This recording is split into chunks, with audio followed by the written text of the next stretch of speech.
Y, y otra característica interesante es que también, y es parte de la tradición Theravada de la foresta, que los monjes prácticamente en forma diaria, aunque estén en retiro, practican sus cantos, los cantos, ¿no? Las recitaciones de los sutas, ¿no? Y algunos las practican por mucho tiempo, otros, digamos, un mínimo 10, 15 minutos, pero están hablando al hacerlo, ¿no? Entonces no es un requisito necesario, no es necesario. Sí.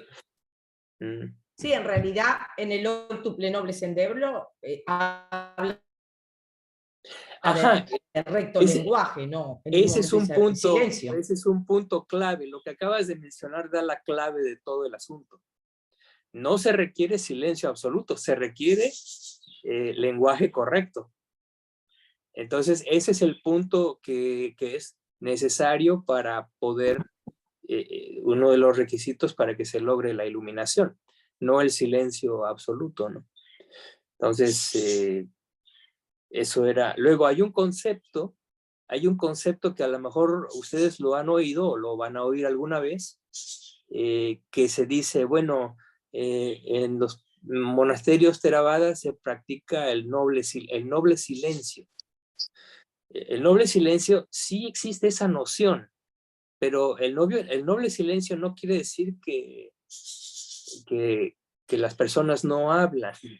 Lo que el Buda quería decir, dice, cuando él decía, estoy parafraseando, no es exactamente como lo decía el Buda, pero decía algo así como que, decía, cuando yo estoy con mis monjes y hablamos, hablamos del Dhamma exclusivamente.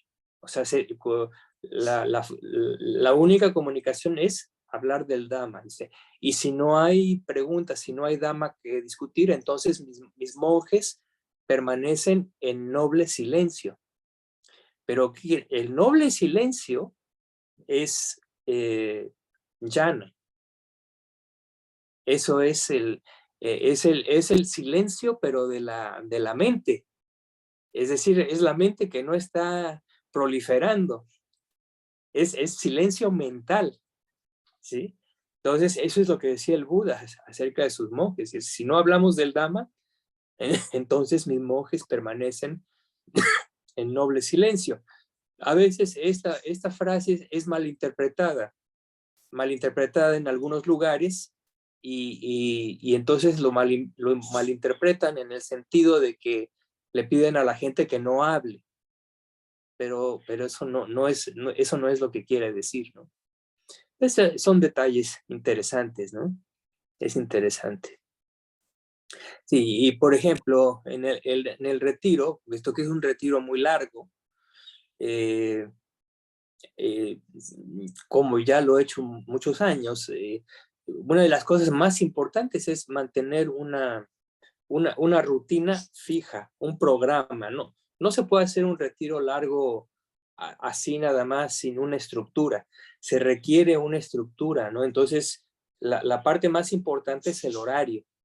O sea, el meditador tiene que seguir un horario fijo y tiene que haber una serie de actividades que, digamos, sean coadyuvantes a, a que se pueda mantener el esfuerzo, etcétera. Y esto quiere decir, por ejemplo, que uno no debe permanecer todo el tiempo sentado, por ejemplo. Eso no es conducente a la salud.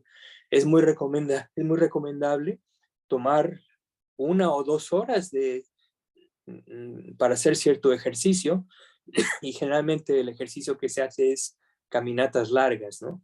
Entonces uno hace una caminata larga en un momento dado. El mejor momento es después de la comida principal, que es antes del mediodía. Es una vez que uno hace la comida, entonces uno procede a caminar mucho tiempo. Y el otro aspecto es, por ejemplo, el aspecto de los cantos, ¿no? Que pueden ser en la mañana o en la noche, o también se pueden combinar mañana y noche.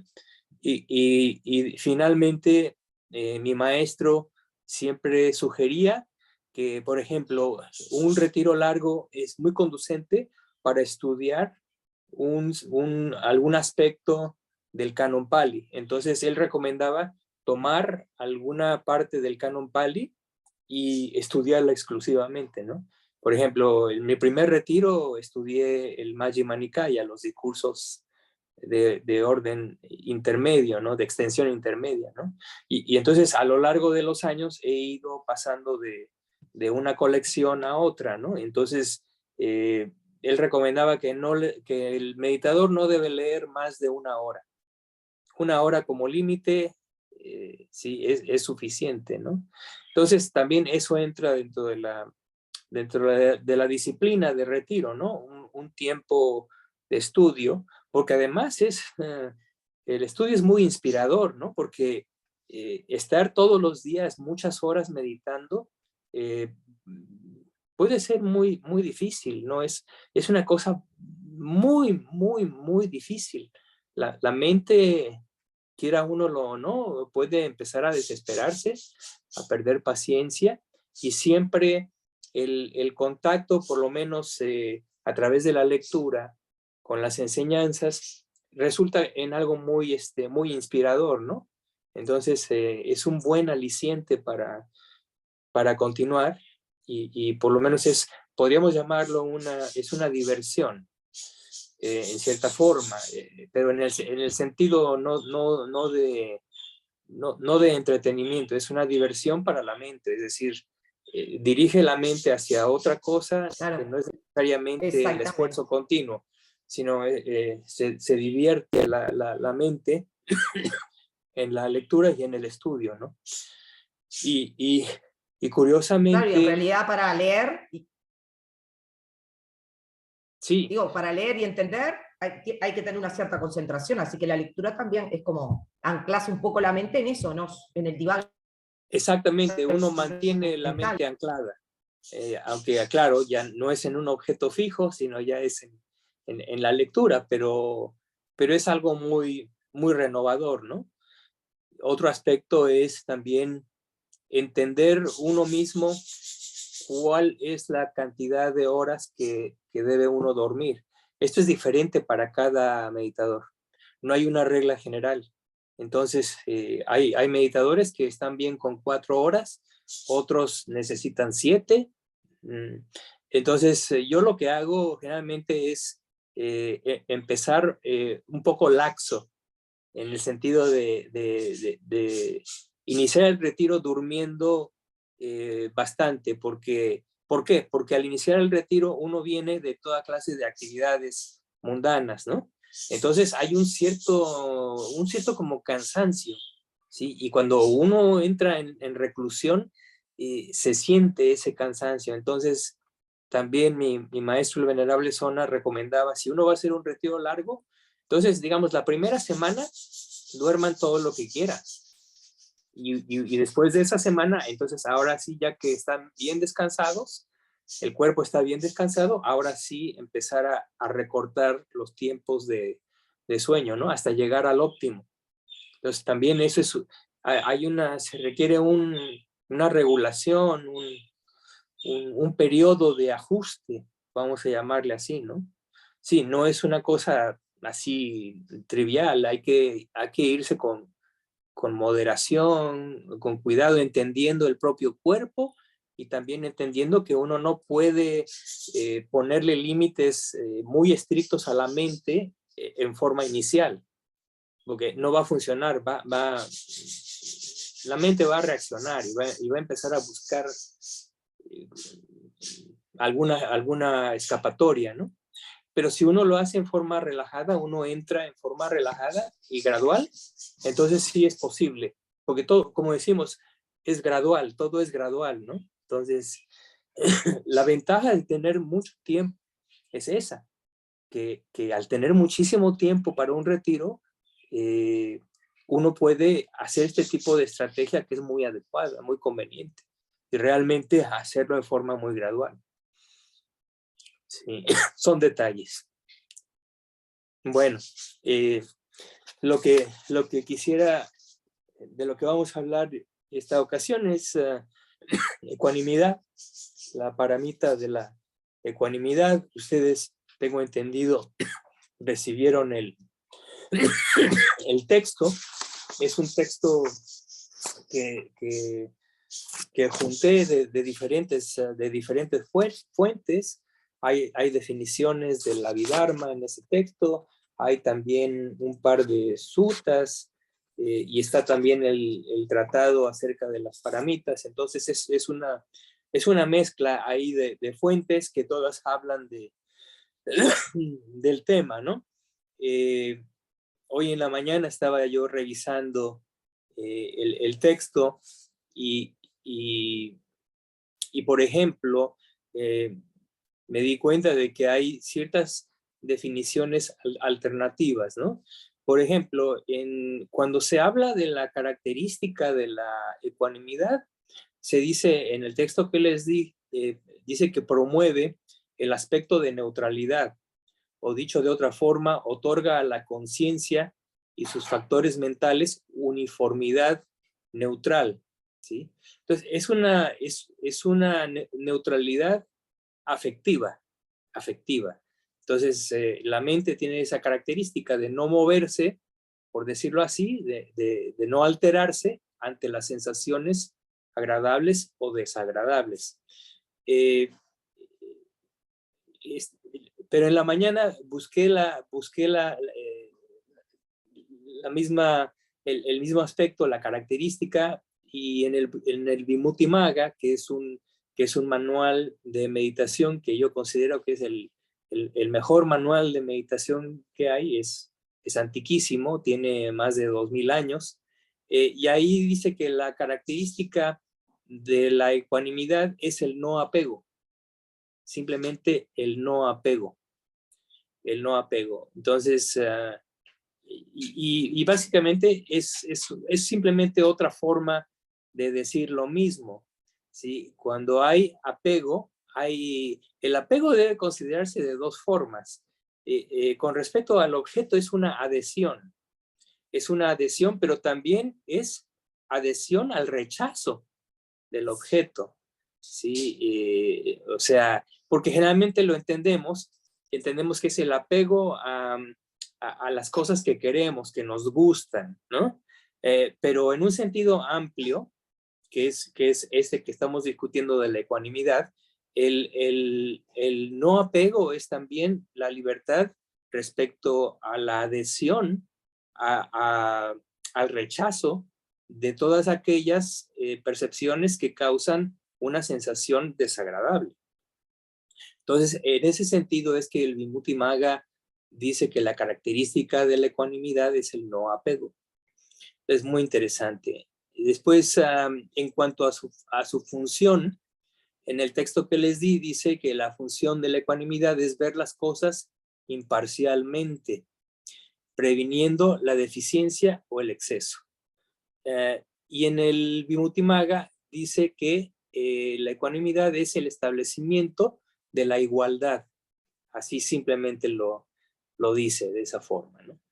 Y finalmente, también una cosa que, bueno, en el texto que les di, la manifestación es el cese de la atracción y la repulsión. Eso es entendible. Y después estaba leyendo y dice aquí que la causa próxima para que se dé la ecuanimidad es la reflexión sobre el hecho de que todos los seres heredan los resultados de su propio karma. Entonces, eso es muy interesante, porque cuando empecé a reflexionar en ello, dije, bueno, esto es un poco raro, porque ¿por qué la ecuanimidad se va a dar cuando reflexionamos que los seres heredan los resultados de su propio karma? Entonces, bueno, lo pensé en el sentido de que generalmente perdemos la ecuanimidad cuando alguien nos altera, cuando alguna persona nos altera, ¿no? Es decir, cuando una persona, por ejemplo, nos hace un mal, nos lastima, nos hiere, o atestiguamos que esa persona hace algo incorrecto, ¿sí? Perdemos la ecuanimidad.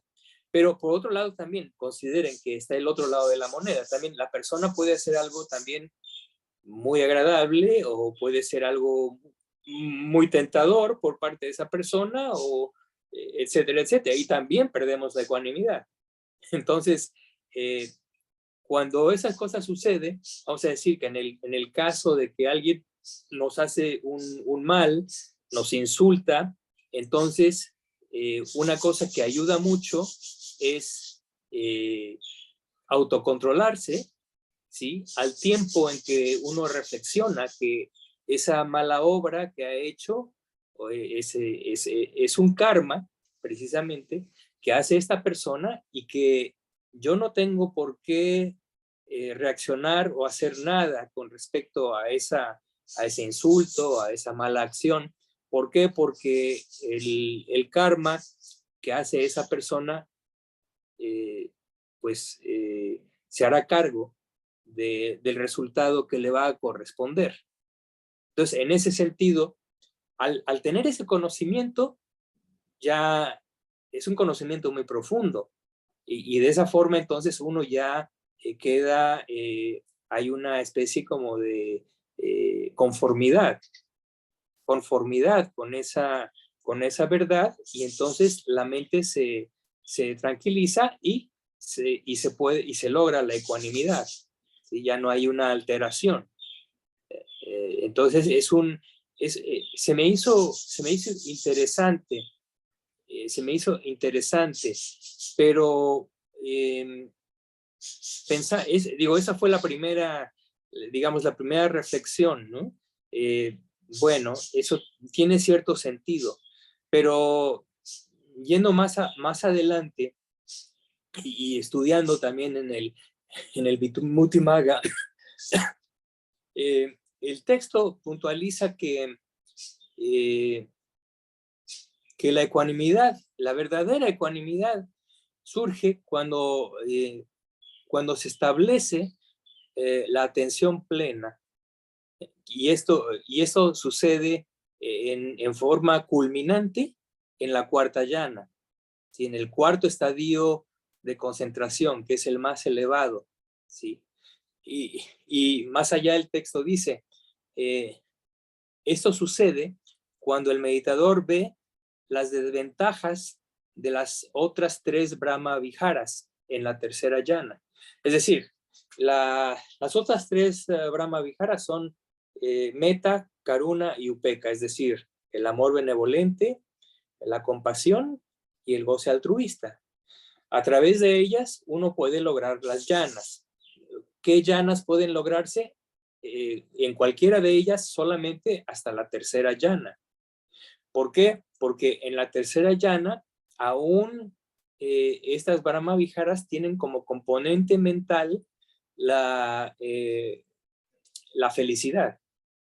Entonces, esa felicidad, en ese punto, en el punto en que el meditador está en ese estado de tercera llana, llega un momento en que ve, entiende, se da cuenta de que esa felicidad es una alteración, es una desventaja, es algo que está impidiendo ir más allá. Entonces, en ese punto, el meditador tiene que dejar atrás, bueno, y estrictamente hablando, no, no hay una ecuanimidad totalmente desarrollada. Claro, para llegar a la tercera llana hay que tener una ecuanimidad elevadísima, pero no es la culminación de la ecuanimidad. ¿Por qué? Porque la mente está todavía afectada por la sensación agradable derivada del estado de felicidad en el que está imbuido en la mente. Entonces, hasta ese punto tiene que llegar el meditador en el que se da cuenta de esa alteración o desventaja o impedimento, si ustedes le quieren llamar. Entonces, ¿qué es lo que sucede? En ese momento deja atrás precisamente el factor de felicidad. renuncia a ese factor de felicidad, no le da atención.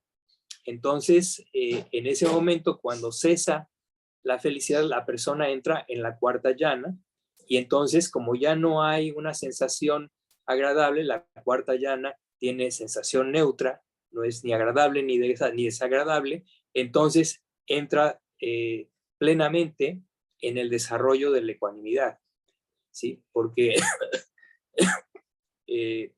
y el otro factor prominente que llega a su culminación es la atención plena. Entonces, uno pudiera pensar que en realidad la causa próxima de la culminación del desarrollo en ecuanimidad es la atención plena.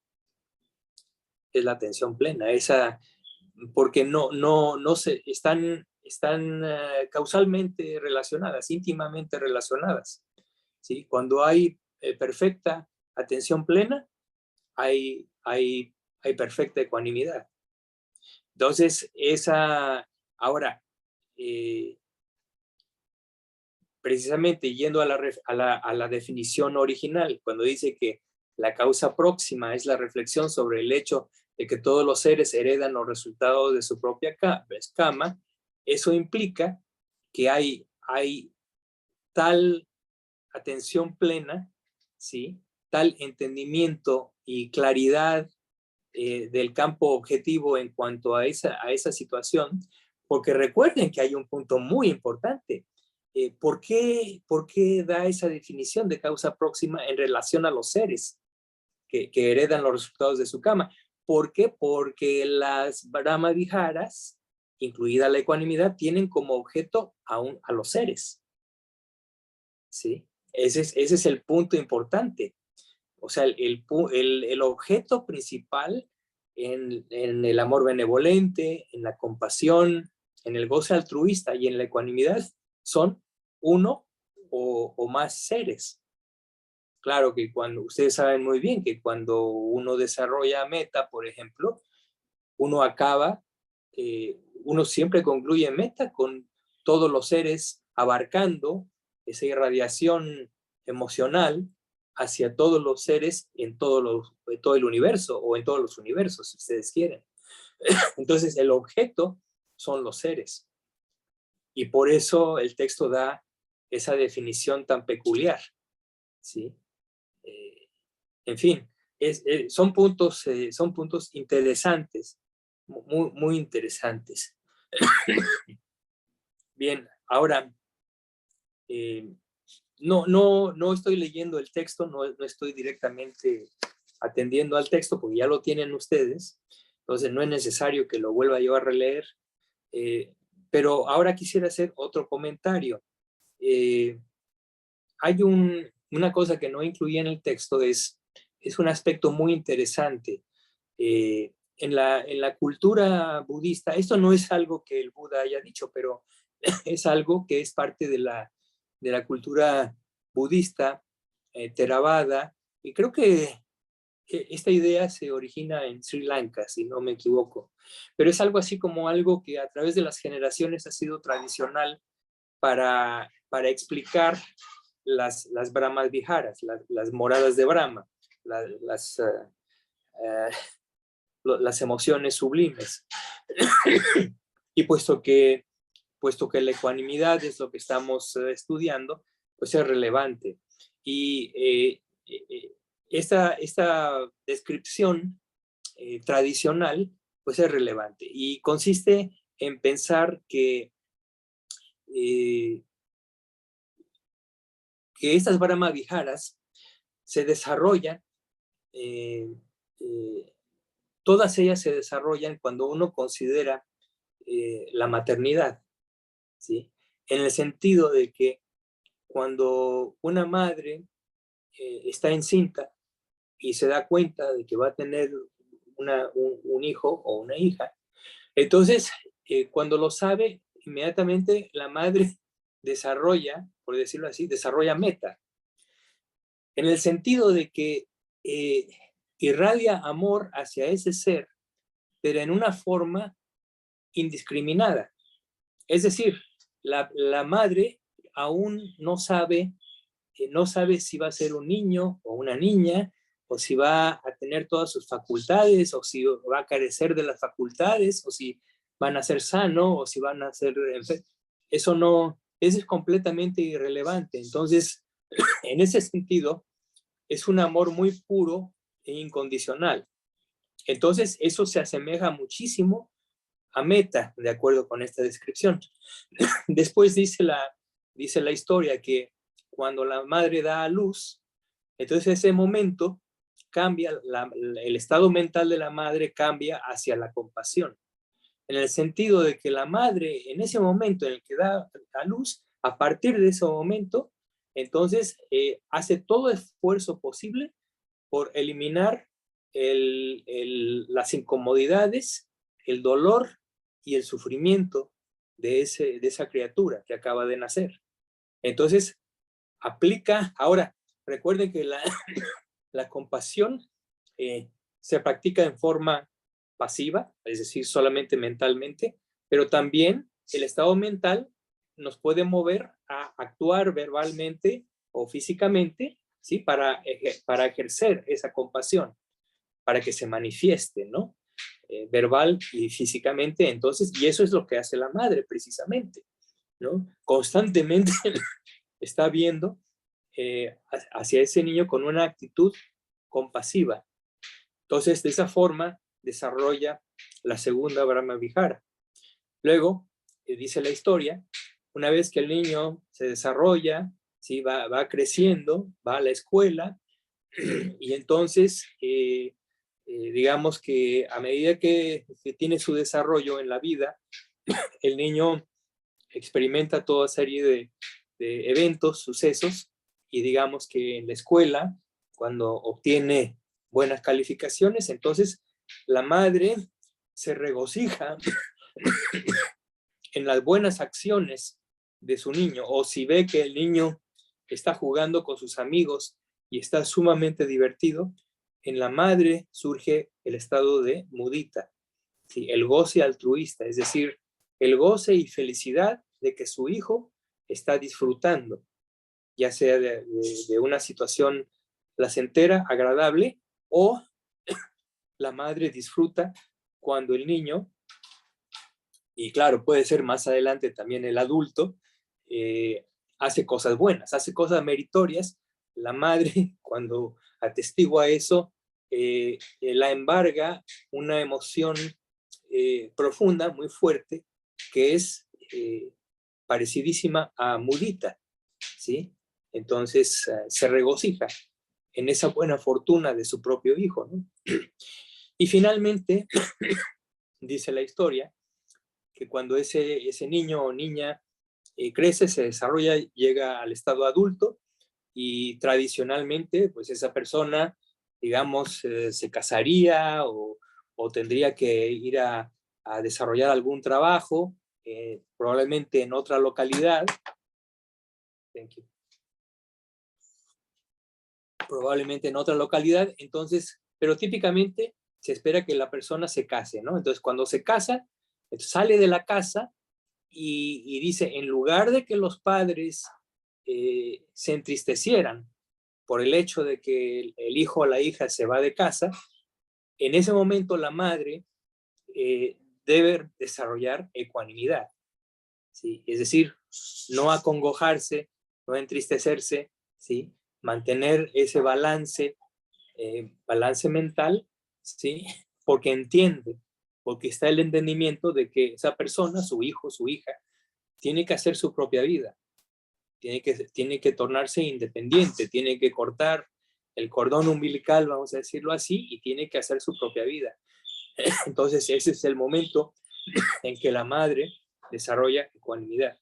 Entonces es un símil muy hermoso y se usa precisamente porque facilita mucho el entendimiento de cuál es el tipo de emoción propia de estas 4 Brahma Viharas, ¿no? Y por otro lado también indica un poco el gran mérito el gran mérito que es ser una madre, ¿no? En particular, claro, no le quito mérito al padre, pero ciertamente en ese sentido las mujeres son un poquito más privilegiadas porque aquellas que tienen hijos ejercen de alguna forma estas brahmaviharas y claro, puesto que protegen la vida, están haciendo un karma positivo sumamente, sumamente poderoso, ¿sí? Entonces es mucho mérito realmente, ¿no? Eso de la paternidad bien ejercida es una bendición y es un gran mérito desde el punto de vista budista, ¿no? Entonces simplemente quería yo mencionar este aspecto, ¿no? Que ilustra en este caso particular lo que es la ecuanimidad. Bueno, no tengo ningún otro comentario al respecto. No sé si tengan ustedes alguna pregunta, comentario, observación, probablemente con respecto al texto que se les envió, que podamos discutir.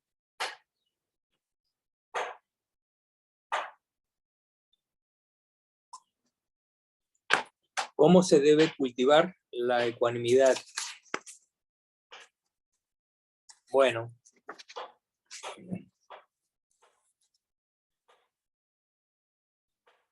la ecuanimidad, vamos a decir,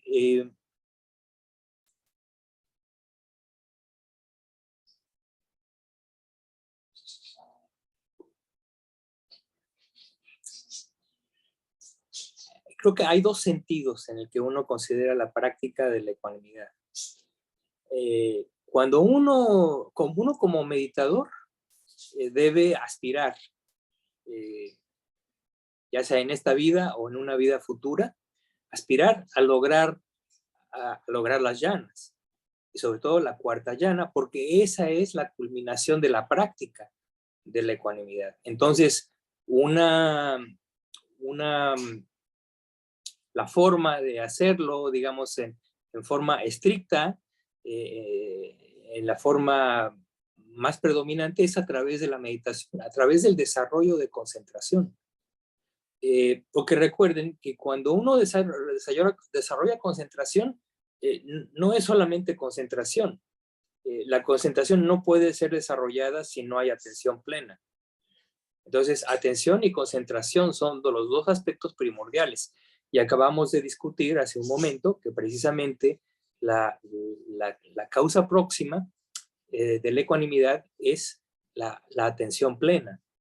Entonces, ese sería. Ahora, en el segundo sentido, digamos, en el sentido de la cotidianidad, ¿no? ¿Cómo podemos practicar ecuanimidad en la vida diaria, en las actividades mundanas que llevamos a cabo? Entonces, digamos que la fórmula, el consejo principal es mantener atención plena. Porque cuando uno mantiene atención plena, tanto como pueda uno durante la vigilia, en esa capacidad uno podrá establecerse en lo que llamaríamos no reactividad. Y la no reactividad es esa actitud que es prácticamente que es parte de la ecuanimidad. Entonces, cuando hay atención plena, digamos, hay un buffer, hay un colchoncito, ¿sí? Que separa la estimulación o la percepción, el contacto sensorial, lo separa de nuestra reacción afectiva. Entonces, cuando sucede la estimulación y hay atención plena, hay una fracción de segundo, vamos a llamarle, ¿sí? Hay una fracción de segundo que nos permite entender lo que está sucediendo y tener el tiempo suficiente para establecerse en la no reactividad, que es precisamente parte de la ecuanimidad. Entonces, una persona ecuánime es una persona que está extremadamente alerta, ¿sí? Que está muy atenta a lo que sucede. Y hay otra cuestión que ustedes tienen que considerar. Cuando hay atención plena, por definición, cuando hay atención plena, los impedimentos están suprimidos. No puede coexistir la atención plena con los impedimentos. Entonces, necesariamente, cuando hay atención plena, cuando está bien establecida, no hay impedimentos. Al no haber impedimentos, no se manifiesta ni el deseo ni la aversión. Al no haber una manifestación prominente del deseo y de la aversión, las sensaciones correspondientes, agradables y desagradables, no mueven a la mente. Y entonces se establece la ecuanimidad. Entonces, esa es la recomendación, ese sería el consejo práctico para practicar la ecuanimidad, es mantener la atención plena en el grado posible, en el grado que nos permita nuestras actividades cotidianas, ¿no? Entonces, claro, como uno tiene que hacer muchas cosas, en forma cotidiana no puede haber un grado de atención plena que suprima completamente los impedimentos, pero sí puede haber un grado incipiente, un grado moderado de atención que nos permita mantener un cierto equilibrio ante las cuestiones inesperadas que surgen en el día a día, ¿no? Entonces, esa sería mi recomendación. A ver, parece que aquí hay otras preguntas en el chat. Vamos a ver. Entonces, de esa forma cultivaríamos la ecuanimidad. Dice, la siguiente dice, una vez que se llega a la cuarta llana, logra ese estado de ecuanimidad perfecta y la atención plena perfecta. Se da solo cuando se está meditando durante todo el tiempo. Esa es una pregunta muy interesante.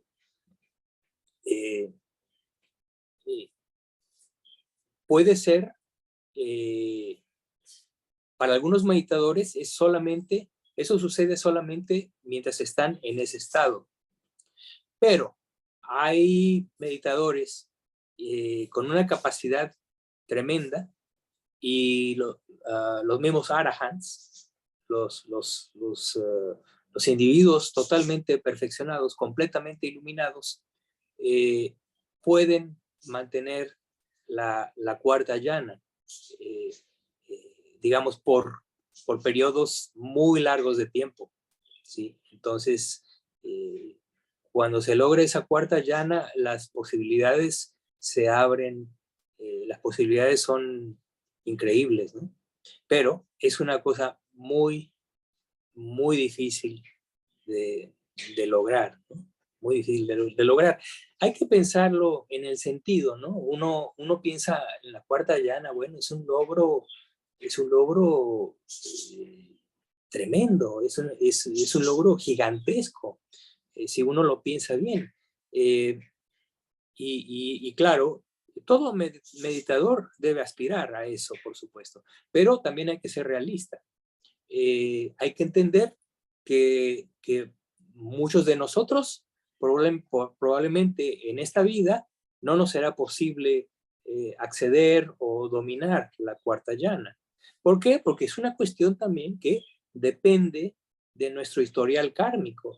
Es decir, cuánto hemos practicado concentración en vidas anteriores. Algunos seres, algunos individuos, ¿sí?, han practicado a tal grado que en la vida presente tienen una capacidad tremenda, tienen esa facultad de concentración está plenamente desarrollada y constituye un verdadero poder, el poder de concentración.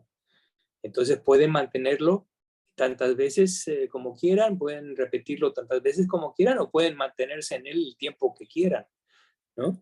Entonces esa es una cuestión variable.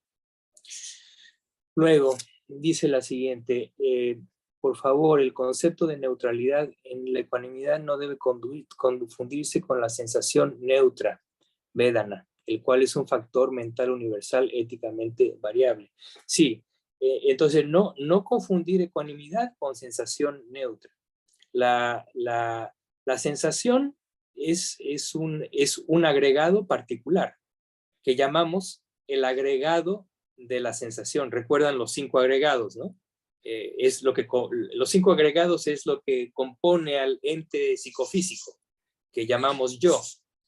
Esos 5 agregados son forma material, sensación, percepción, formaciones mentales y conciencia. Entonces, sensación es uno de esos agregados y es el agregado que nos permite determinar la cualidad afectiva del objeto en la percepción. Entonces, eso es lo que es sensación. Es un agregado. Pero la ecuanimidad es básicamente un factor mental. Es decir, es parte del agregado de del agregado de los factores mentales. Entonces, en ese sentido, hay una diferencia entre ecuanimidad y sensación neutra, ¿sí? Entonces, esa es la diferencia. No sé si eso...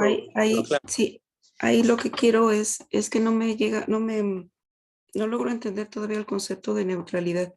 Lo entendí un poquito cuando uno de los maestros lo mencionó, como, y incluso aquí también usted lo menciona, que es un factor variable. O sea, tiende a teñirse a si es aversivo o si es de deseo. Pero entonces en el momento en que se tiñe, deja de ser neutral, ¿no? Bueno, yo sí lo entiendo. La sensación en sí es un factor universal, ¿sí? ¿Por qué? Porque todo estado de conciencia, cualesquiera, en cualquier tiempo, sea pasado, presente o futuro, contiene ese factor mental, ¿sí? Siempre para toda... Cuando hay conciencia, quiere decir que hay un objeto que es percibido, y eso es lo que permite a la conciencia emerger. Pero toda conciencia va aunada, va indisolublemente, se manifiesta junto con ciertos factores mentales que llamamos universales, y uno de ellos es la sensación. Entonces, esa sensación puede ser agradable, puede ser desagradable, o puede ser ni agradable ni desagradable, lo que llamamos una sensación neutra. Es decir, afectivamente no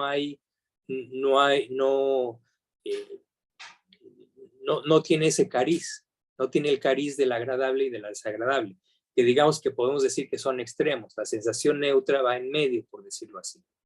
No es ni agradable ni desagradable. Entonces, pero el factor es universal en el sentido de que, desde luego, la sensación no es el único componente de la conciencia. Hay otros factores mentales. Y esos otros factores mentales son los que dan el carácter, ya sea sano o malsano, a la conciencia.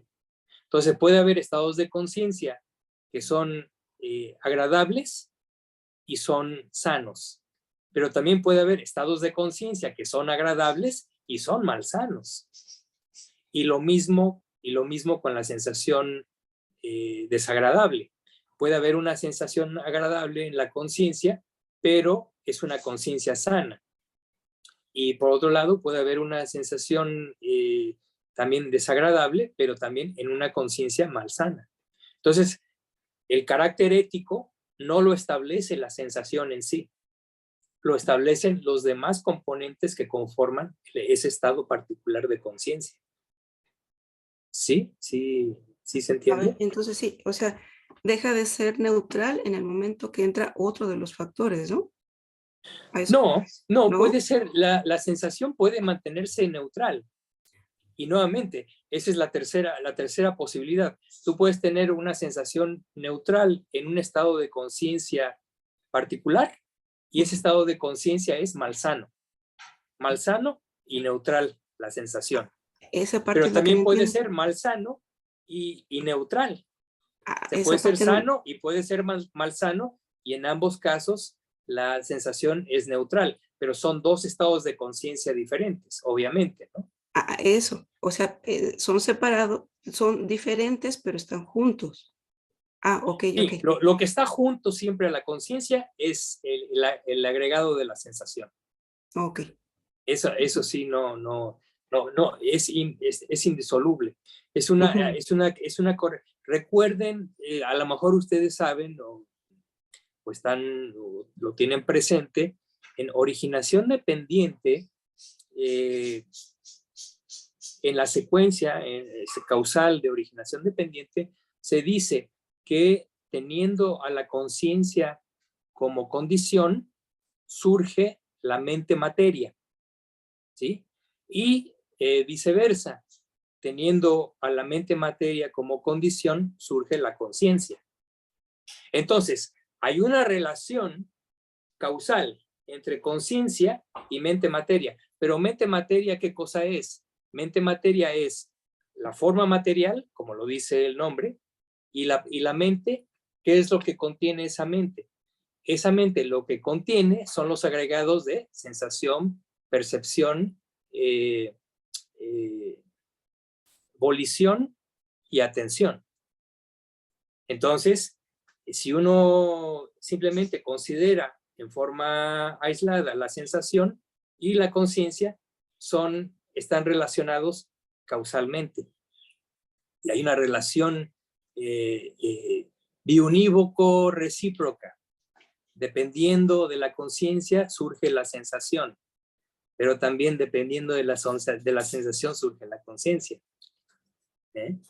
Ese es parte del meollo del asunto, que es parte también, es la parte esa parte en la originación dependiente es la mejor explicación para el renacimiento, ¿sí? Repito, dependiendo de la conciencia surge la mente materia. Ahí está, esa relación condicional es la que se da justo en el momento de la concepción, ¿sí? En el momento de la conciencia, y en ese caso particular se le llama a la conciencia conciencia de reenlace. ¿Por qué? Porque esa conciencia tiene como función reenlazar la vida presente con la vida futura, ¿sí? Pero existe esa relación de dependencia. Por eso se llama originación dependiente. Entonces, el cuerpo depende de la conciencia, pero, por otro lado, la conciencia depende del cuerpo y de los demás factores mentales. Entonces, eso es lo que explica el Buda. Y cuando uno lo entiende, entonces digo, no es una cosa trivial. Es algo increíblemente profundo, es muy profundo. Recuerden lo que le dijo el Buda a Ananda, ¿no? Un día que llegó Ananda y le dijo al Buda, venerable señor, esta originación dependiente se me hace muy profunda. Muy clara. Pero se me hace muy clara. Sí. La puedo entender muy bien. Y en ese momento el Buda le dice, Ananda, no digas eso. No, se le dijo, no digas eso, Ananda. Esta originación dependiente es muy profunda. Es difícil de entender. Dice, por esa razón, los seres continúan en este ciclo interminable de samsara, precisamente por no entender esta originación dependiente. Entonces, no es una cosa sencilla, pero bueno, por lo menos en el mejor de los casos, o perdón, en el peor de los casos, podemos entender. Thank you. En el peor de los casos, perdón, en el mejor de los casos podemos entender esto en forma teórica, ¿no? Por lo menos, bueno, entiende uno la teoría, así es como es el orden de las cosas, podemos entender los conceptos en las definiciones y hasta ahí, ¿no? Ahora, una vez que se entiende de esa forma, hay que penetrarla, hay que penetrar esa verdad, pero a través de introspección.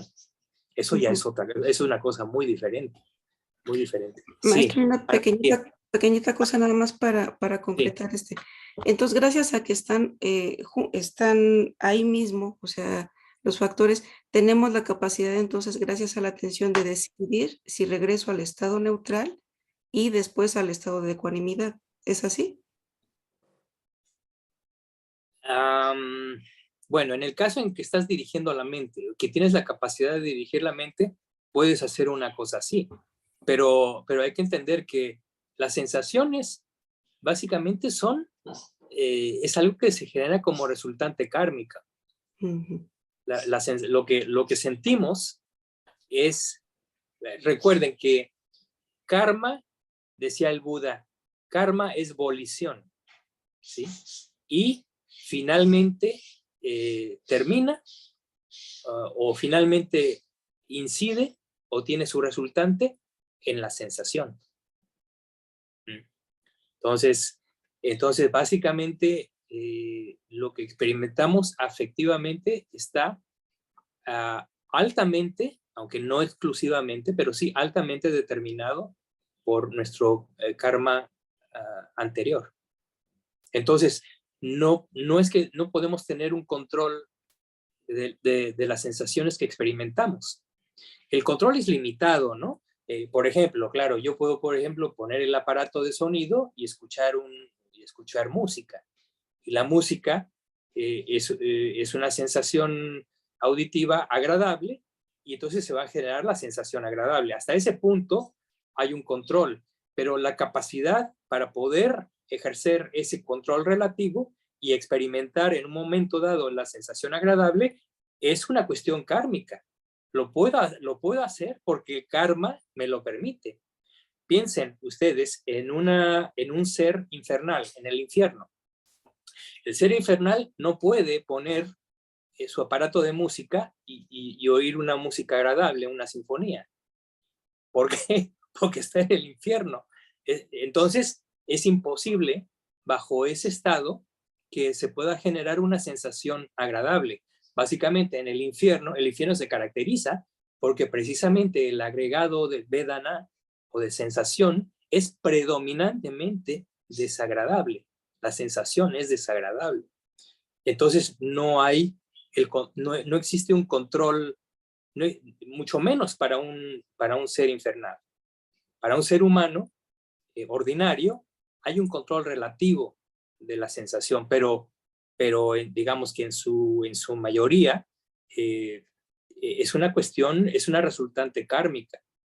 Y lo que sentimos, hay gentes que tienen muy buena salud toda su vida, es kármico, es una cuestión kármica. Hay otros que son enfermizos y todo el tiempo tienen dolores. Esa sensación desagradable es kármica. Entonces, no hay mucho control en ese sentido, ¿no? Claro, cuando hablamos de la tercera llana, ese estado meditativo y que el meditador está en ese punto y deja atrás la sensación agradable para entrar en la cuarta llana, bueno, en ese sentido hay un control de la sensación, ¿sí? Pero aún eso también está determinado kármicamente, porque la capacidad para lograr la cuarta llana se da con los logros anteriores como condición. Entonces, todo está determinado causalmente. Muchas gracias. Sí. Ana María, ¿tenías una pregunta? Héctor tiene una pregunta, levantó primero la mano, después la hago por yo, favor. por favor. Sí, por favor, Gracias. Héctor. Gracias. Hola. Buenas tardes. Buenas tardes. Dale. Bueno, Buenas tardes. está muy claro algo que dijiste con relación a lo del karma, porque cuando piensa uno precisamente en el karma, es que puede uno resolver, encontrar el camino hacia la meditación, etcétera, hacia la concentración, la cualidad, etcétera.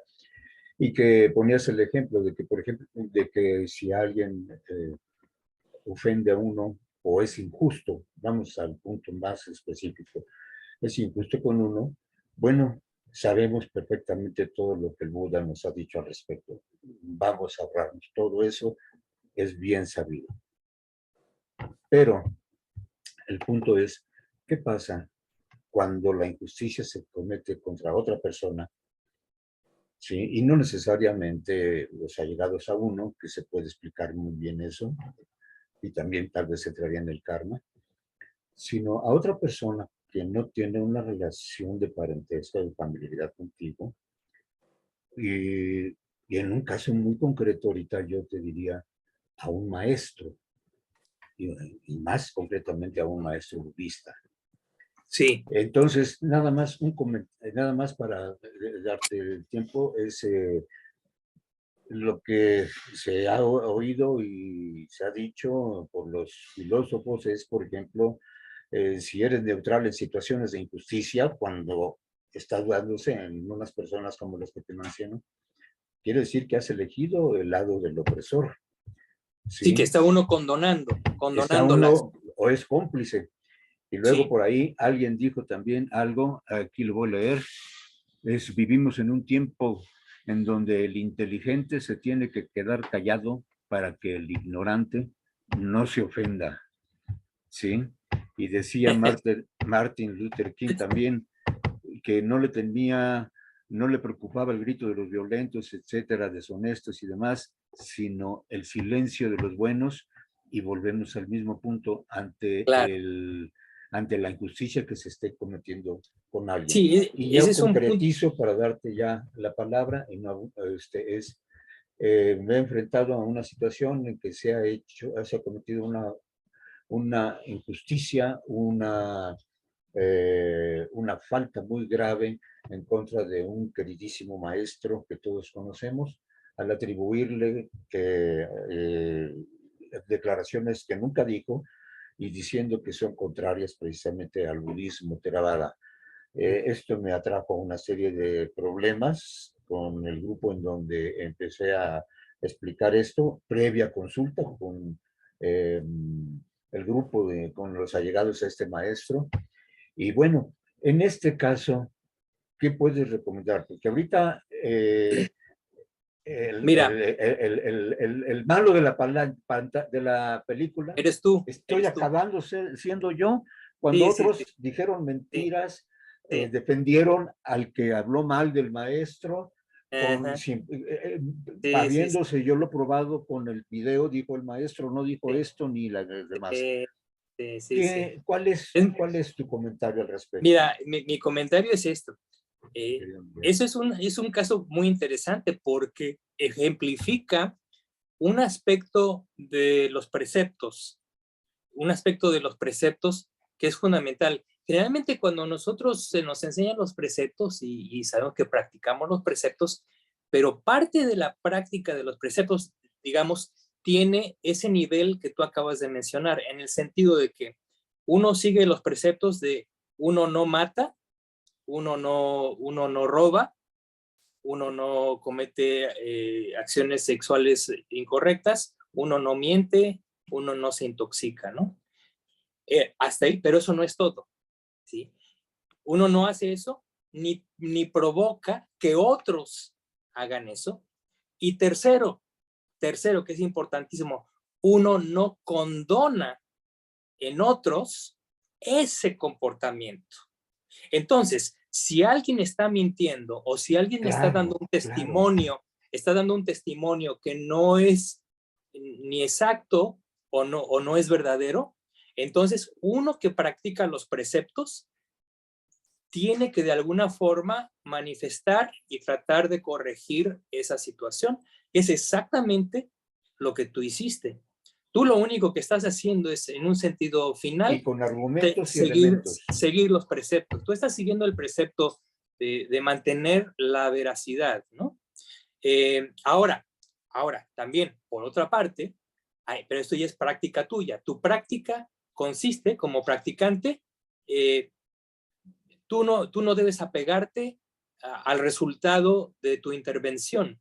La parte de tu práctica corresponde en precisamente fomentar la ecuanimidad. Y como tú lo dices correctamente, uno entonces, como lo dice el texto también, la causa próxima es la reflexión sobre el hecho de que todos los seres heredan los resultados de su propio karma. Entonces, aquellas personas que están haciendo la acusación o el comentario o lo que sea, eso es completamente su responsabilidad y para bien o para mal se van a tener a las consecuencias, porque las consecuencias no las dictas ni tú, ni el venerable que fue ofendido, ni ninguna otra cosa más que el mismo universo, ¿no? Entonces, en ese sentido, no te preocupes, tú ya hiciste como dices, tú ya pusiste tu grano de arena y seguiste el precepto como debe ser seguido. Como digo, recuerden esos 3 aspectos del precepto. Uno se abstiene, uno no fomenta, ¿sí? No fomenta que se rompa el precepto, y finalmente uno no condona cuando otras personas rompen los preceptos. Muy bien. Bueno. Esto que Sí. mencionas de que Miguel, no condona, ¿está en algún sutta, en algún lugar? Me gustaría simplemente si me puedes dar esa referencia, si no ahorita, Mira, después para darle la palabra. si no me equivoco, porque esto lo vi hace muchísimos años, fue precisamente, creo que parte de las enseñanzas del venerable Silananda. Cuando el venerable Silananda habló en alguna ocasión de los preceptos, mencionó esos 3 aspectos precisamente. Desgraciadamente no te puedo decir en qué libro o en qué plática del venerable Silananda está, pero es un hecho irrefutable, digo, eso se entiende. La busco, gracias. Sí. Me has ayudado mucho. Miguel, Gracias. brevemente, siguiendo el hilo de la conversación de mi compañero, Sí. estamos en un grupo de WhatsApp que es donde se ha dado esta discusión. Entonces yo elegí ser indiferente, ignorar a esta gente que nos produce quilesas, ¿no? Esos estados mentales de enojo, porque hay palabritas pequeñas o preguntas, repreguntas que enojan. Entonces yo ignorando, ¿estoy siendo ecuánime o es otra cosa? Bueno, esta es una cuestión, son cuestiones muy particulares, muy particulares. Yo, por ejemplo, como tú sabes, yo estoy en contacto con otros grupos, ¿no? En Zoom, y muchísimas veces tengo que atestiguar toda clase de comportamientos, aseveraciones, expresiones que no son correctas, no son adecuadas, etcétera, etcétera.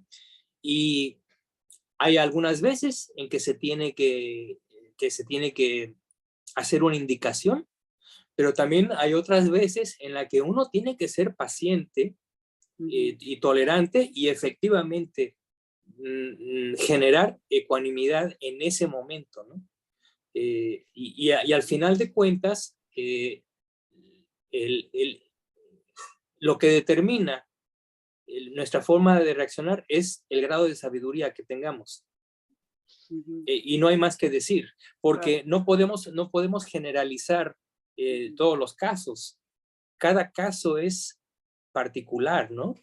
El interlocutor a lo mejor estaba distraído o a lo mejor tuvo un mal día, etcétera. Entonces hay que dar cabida para esas posibilidades y no juzgar en forma inmediata, ¿no? En realidad, nuevamente, de regreso a nuestra propia práctica, lo que realmente importa es no el estímulo externo, sino cómo reaccionamos a ese estímulo externo y cómo lo manejamos. Ese es el punto importante de la práctica, ¿no? Sí. Entonces, ahora, como decía mi maestro, el venerable Sona, decía, when in doubt, abstain. Es decir, si en el momento que está sucediendo algo, tiene uno la duda de que si digo o no lo digo, dice, no la regla de oro es abstente. Abstente. Como dicen, de bote pronto, de primera instancia, lo más sabio es abstenerse, hasta no reunir más información y tener más un sentido de lo que está sucediendo, ¿no? Pero el abstenerse, decía el Buda, la autorrestricción, el autocontrol, es una de las más grandes bendiciones que podemos tener.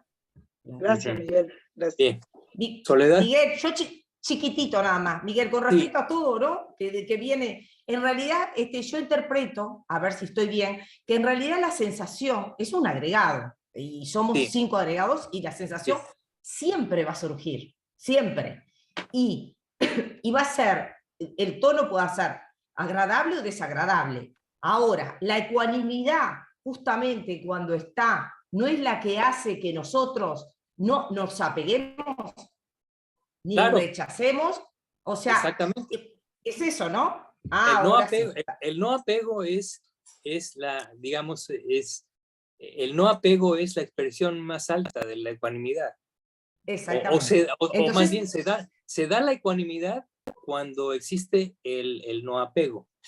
Por eso también en la parte del sutta, en el texto, había una parte que decía que había 3 clases de ecuanimidad, algo así, pero la más alta, la que va más allá de lo supramundano, es cuando precisamente se da el cese de la sensación y la percepción. Es decir, es el abandono completo, el desapego completo. En ese momento la ecuanimidad se establece, claro. ¿no? O también cuando un arahant reflexiona, o sea, analiza su mente en términos de cómo está libre de su reactividad frente a las sensaciones agradables y desagradables, ahí se establece una ecuanimidad que es propia de una conciencia supramundana. Claro, claro, Es porque un araján va a seguir teniendo sensaciones. claro, sí, tiene O sea, sensaciones, lo pero que no está se va a establecido en la pegar, ecuanimidad. claro, lo que no se va a pegar ni no va a hacer sufrir la reacción. Porque claro, Claro, en el imaginario parece que el araján va a ser sí, como un ser extraplanetario, ¿no? Sí, siendo un sí. ser humano, pero con esos estados de liberación total que no lo hace reaccionar a nada. Pero eso no quiere decir que no tenga sensaciones agradables y desagradables, las va a seguir teniendo. De hecho, un arahant, y yo lo he visto en persona, eh, tienen reacciones fisiológicas autonómicas, por decirlo así, ¿no? Funcionales, ¿no? Si se pinchan, bueno, si pisan, por ejemplo, en una espina, levantan el pie, ¿sí? Y dan a entender que han sido afectados, pero esa es una reacción fisiológica. Claro. Lo que es distintivo es que no hay sufrimiento en la mente. ¿Por qué? Claro. Porque no hay un rechazo, no hay aversión a lo que está sucediendo. ¿Sí? Puede haber una reacción fisiológica una reacción fisiológica, pero no es una reacción mental. Claro.